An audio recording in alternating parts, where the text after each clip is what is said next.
ఒక అమ్మాయి అంటే ఒక 15 ఇయర్స్‌గా నవ్వట్లేదంట సార్. నవ్వితే ఎక్కడ లాఫింగ్ లైన్స్ వస్తున్నాయి. పడతాయని జెప్పేసి ఉంది అమ్మాయి జపాన్‌లో ఉంది. హ్మ్. సో, ఇది నిజమేనా? అంటే మనం ఎక్కువ యూజ్ చేయడం వల్లే మనకి ఈ లైన్స్ కానీ ఏర్పడతాయా?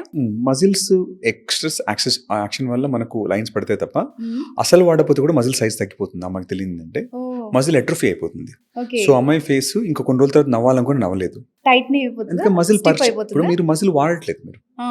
మీరు యాక్సిడెంట్ అయినప్పుడు చూడండి, మీరు లెగ్స్‌ని చూడండి ఎవరికైనా. ఆ! వాడు ఒక 4, 5 మంత్స్ మీరు హాస్పిటల్‌లో ఉంటే ఆ లెగ్ అంతా చిన్నగా అయిపోతుంది. ఎందుకు? ఓకే. మీరు మజిల్ వాడట్లేదు కాబట్టి. ఓహ్! దాన్ని డిస్యూజ్ అట్రోఫీ అంటాం దాన్ని. ఓకే.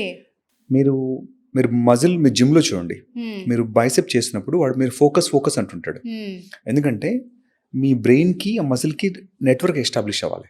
హ్మ్. సో, మీరు చూసుకొని దాన్ని పంప్ చేసినప్పుడే పంప్ అయితుంది. ఆ! మీరు ఏమి యెస్. చేయలేదనుకోండి మజిల్ డెడ్ అయిపోతుంది అది. ఓహ్!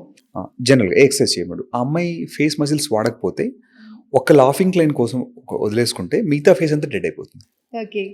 సో అంటే మిగతా మజిల్స్ అన్నీ కూడా అట్రోఫీ అయిపోయి ఏ ఎక్స్‌ప్రెషన్ ఉండదు. ఇప్పుడు డెడ్ బాడీ ఉంది. డెడ్ బాడీ కూడా స్మైల్ చేయదు. అది యంగ్ అంటాం మనం దాన్ని.